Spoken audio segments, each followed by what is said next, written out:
So in terms of the contingency preparedness plan itself and what should be in it, and there is, as I say, there are resources out there, but just maybe to cover some important points. So the preparedness plan is required to validate what arrangements are in place to manage the outbreak of COVID-19 and to ensure there are systems in place to ensure the centre is a safe place for residents. So again, the type of things that would be included, and this obviously, this isn't going to be a cover-all list, but just some key areas. So again, Regulation 23 is about governance and management. So what arrangements are in place if the person in charge is unable to work? Contact details for the COVID-19 designated lead person in the centre and the emergency response team. Contact details for the CHO crisis management team.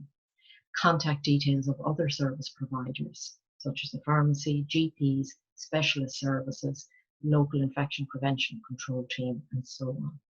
And again, talking about arrangements that are in place should the PIC be unable to work, those same succession plans need to be for other key managers in the service, including the COVID-19 designated lead person, or you may have a different name for that person, maybe your emergency response coordinator, emergency response person, but that you have identified who can step into those roles should those people be unable to come to work.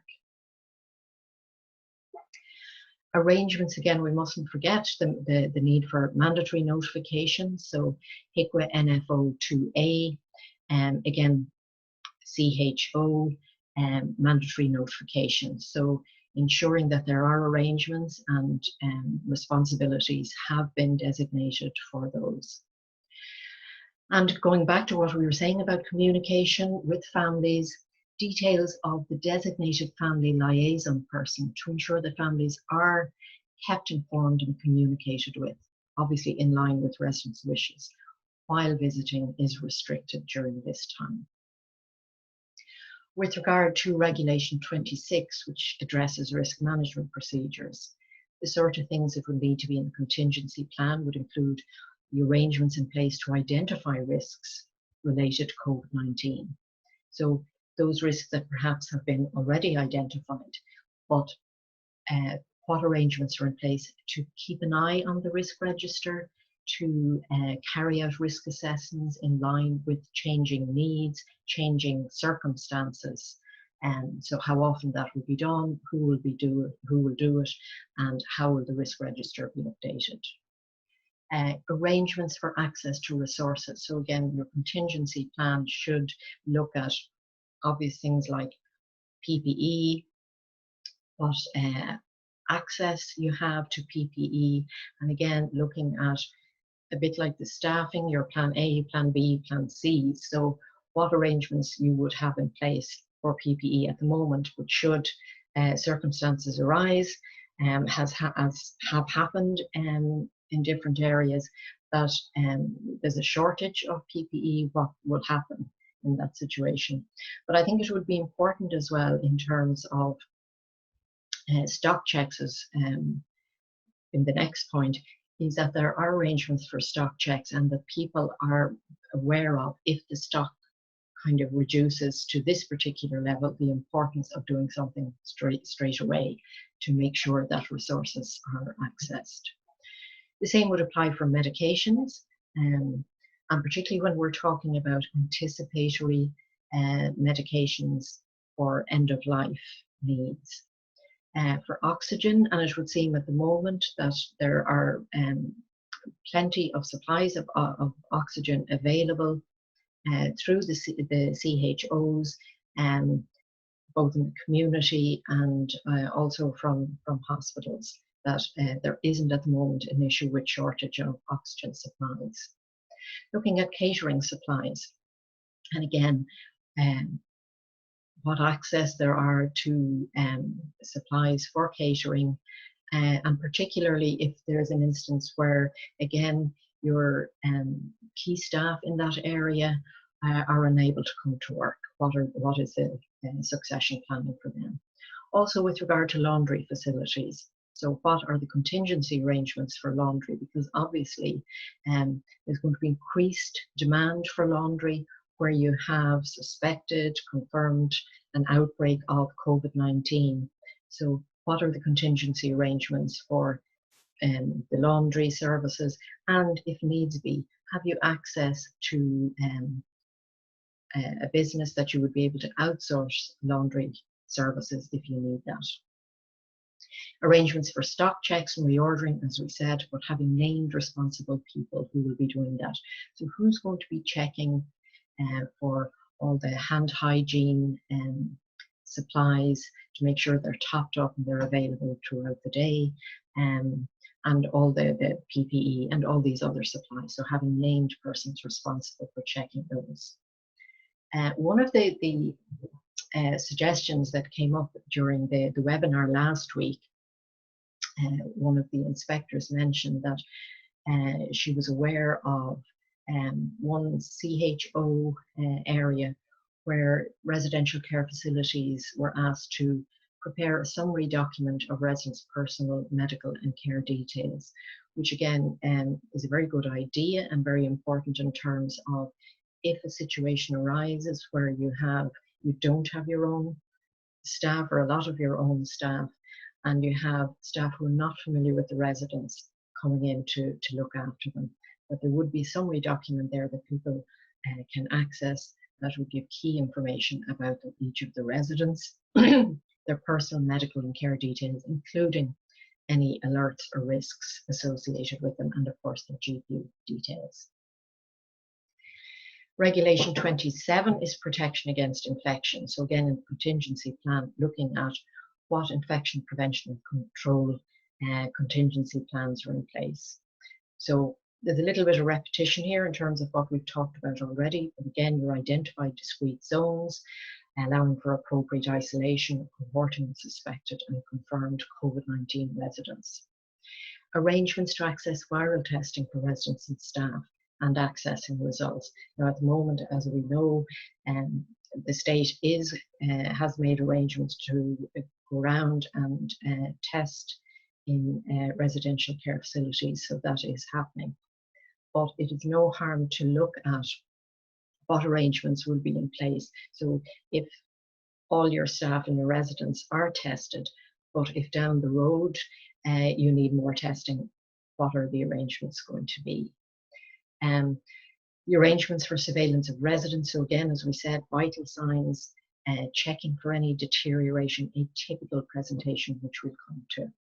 So, and staff temperature checks at the start of each shift. So who's allocated to do these? Arrangements, as we mentioned earlier, for monitoring staff compliance with training and guidance. Who's going to do it? How is it going to be done? Will it be through checklists, observation, daily visual inspections, but having those in the plan?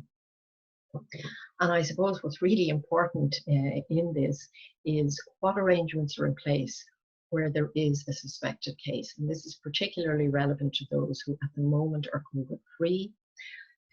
What arrangements are in place? What do staff do? Do staff know what to do if somebody presents with symptoms, subtle symptoms or more obvious symptoms where COVID could be suspected? Regulation 15 deals with staffing. So again, in terms of the contingency preparedness plan, this, as we've mentioned numerous times already in this presentation, it's hugely important. And again, referring back to the training plans, arrangements for regular updating and briefings for staff, arrangements for covering staff shortages in the event of staff having to isolate themselves, arrangements for monitoring staff needs and availability on a daily basis. So we haven't talked about this before, but this is where looking at what arrangements and supports are there for staff during this time, because it's a very stressful time, it can be a very frightening time for staff, and staff will have different worries and concerns, particularly if they have their own families and they're going home to their own families, and maybe having to work longer hours, the stress that's involved, even the simple things of having to wear PPE all the time, working in kind of hot situations because of the gowns can be so hot, person can be so hot wearing them. So again, what sort of supports are there, and what sort of access to occupational health is there. So again, in the HSE, there have been very good documents that have been prepared in relation to that, what sort of occupational health needs that staff may need. So looking at is there access to occupational health for people, and what arrangements are there to support staff. It's also important to look at how we're going to link in with staff where they are self-isolating, both to support them, but also in terms of rostering, to know when are staff going to be due to be available to come back to work, so that we can make sure that our rosters are updated. Also looking at arrangements for redeploying of staff and any upskilling required to facilitate this. So simple things like where staff who would normally, for example, work in catering may need to, in the event of an outbreak and serious staff difficulties, may need to help out with other areas of services in the nursing home. And again, what sort of upskilling will they need for that? So somebody who may have to take up a role in assisting with cleaning, do they need additional training or upskilling for that?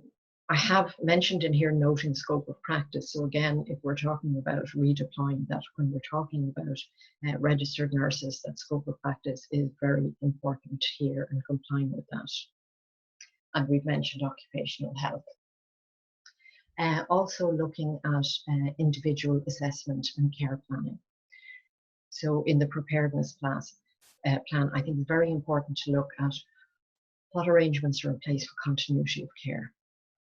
And this is very, very relevant in the context of where there may be new staff coming in to look after residents, changing staff, if staffing is really affected. So again, how will staff needs be communicated to new staff? So for example, using a core care plan and what we mentioned earlier, a summary record that people can easily access with regard to residents' care needs, and naturally this will have to be updated as residents' condition changes, but to have kind of access to these things and to a core care plan just as a suggestion. Looking at meeting the psychological needs of residents.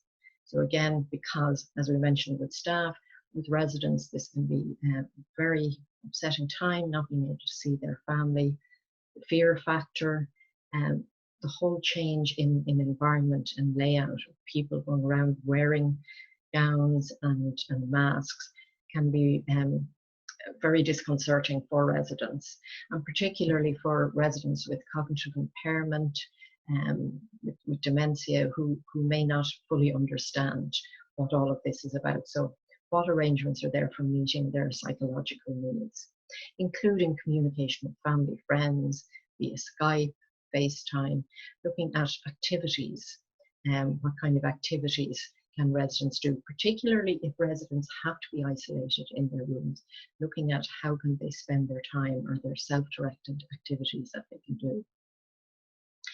Looking at arrangements in place for medical advice and review for end-of-life care so that residents are not unnecessarily transferred to hospital. And obviously this would be in keeping with any advanced care plans that are in place.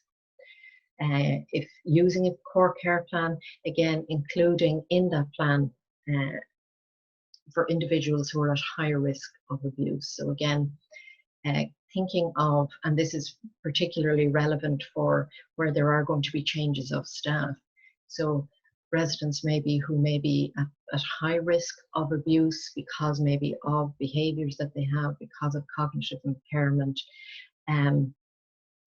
in situations where staff may not even see that with a particular resident speaking in a certain way or speaking loudly, that could be frightening for that resident or could be seen as abusive. So again, identifying those residents who may be at high risk of abuse and putting in their core care plan what sort of monitoring and supports are needed for them. I think it's important also to look from a practical point of view at the location of residence documentation to ensure that people are able to comply with timely charting. The HPSC has mentioned that medical records or residence medical records shouldn't be kept in the room because of contamination. And I think it would be worth talking to the infection prevention and control people with regard to daily records that are needed for residents' daily care and for monitoring residents, like your observation charts, any intake and output charts that you have, and so on, looking at, I suppose, the practicality of timely documentation and infection prevention and control. One of the, I suppose, important things with regard to recognizing infection is presentation of delirium, and again, managing behaviors that are challenging, such as purposeful wandering.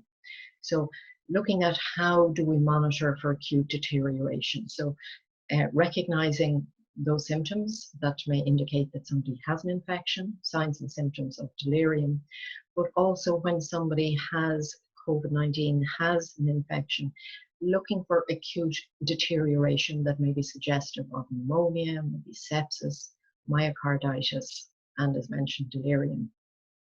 There is a one-page guidance on delirium in the Professional Palliative Hub, and it's slide 18, which I'll show in a minute. And the other thing is to look at restrictive practices. So again, ensuring that during this time that staff will be able to, as far as possible, comply with national guidance and policy for restrictive practices, because in essence, a lot of what we're doing at the moment to prevent spread of infection and also to prevent accidental introduction of COVID into residential care facilities is we are introducing restrictive practices. So making sure that any restrictive practices that are in place are warranted. And again, in HIQA's guidance last year, they did talk about situations or scenarios where restrictive practices are warranted, but making sure that people are aware that any use of restrictive practices are complying with national policy and guidance. So this is a slide that came from one of the webinars from Project ECHO, which is probably something that you're all familiar with, and they have webinars every Thursday, which are very good. If anybody isn't aware of them, just to Google Project ECHO to look at where they can access them. So this slide was one that was put up in relation to managing somebody who's COVID positive and purposefully walking. And it was one of the geriatricians who went through it, and he acknowledged the fact that there is no simple answer to this, that you just do your best. It is a public health crisis, and because it is, consideration has to be given to the health of residents and other residents. The aim is to isolate all people with COVID for 14 days from symptom onset, and the last 5 without any fever. So in order to achieve that as far as possible, he talked about the importance of having consistent staff members, which again is part of the infection prevention and control measures that we talked about. If possible, to identify COVID cohort area where there could be access to an outdoor area and garden. Transiently wandering into corridors itself is not associated with major risk, and again, that's in the HPSC guidance, and there's no additional cleaning required. So it's just identifying those people who maybe through wandering might create risks for themselves and others, and looking at if there's anything that could be done.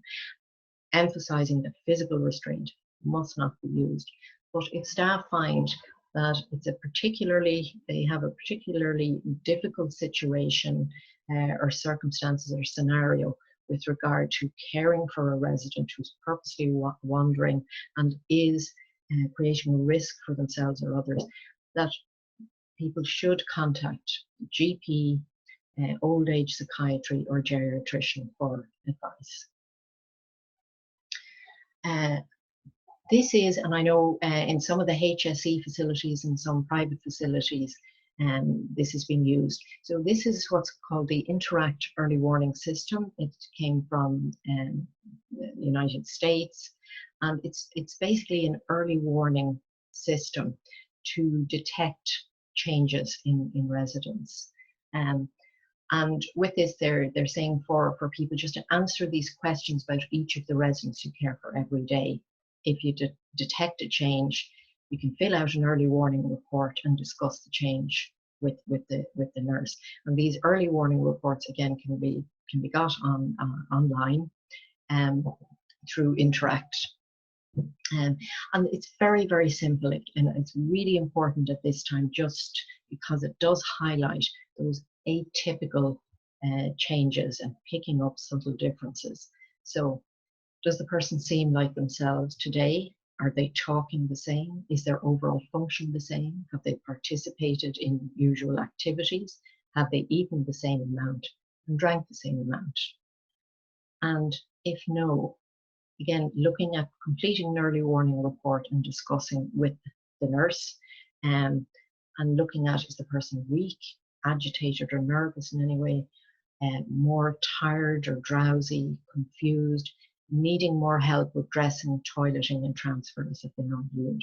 Subtle changes, that thing that we would often say, you know, in my years of looking after older people, just, she's not herself today or he's not himself today. What is it? And this, what's called the stop and watch tool, allows us just maybe to think about that. What is it that's different about this person today? What is it that is making them kind of seem not like themselves? And then picking up on those subtle changes and responding to them. It's important as well to look at residents' rights. So again, from the contingency plan, looking at details on visiting restrictions and arrangements for essential visitors, including that in the contingency plan. We've mentioned that already. What arrangements are there for the provision of information to residents themselves with regard to what's happening, contingency arrangement, changes in layout, zoning, hand hygiene, cough etiquette, and the isolation cohorting. Also looking at what practical ways is choice as far as reasonable being promoted. And again, that can be through choice of activities, even if it's choice of self-directed activities for people who have to isolate, and using IT or communication with families, even for activities, and evidence of consultation with residents about these arrangements. So that's completion of the session today. Thank you for joining in and joining us on this session. And from myself, Ethne McGonagall, and on behalf of INMOProfessional, would like to thank you and wish you safety and take care and keep safe. God bless.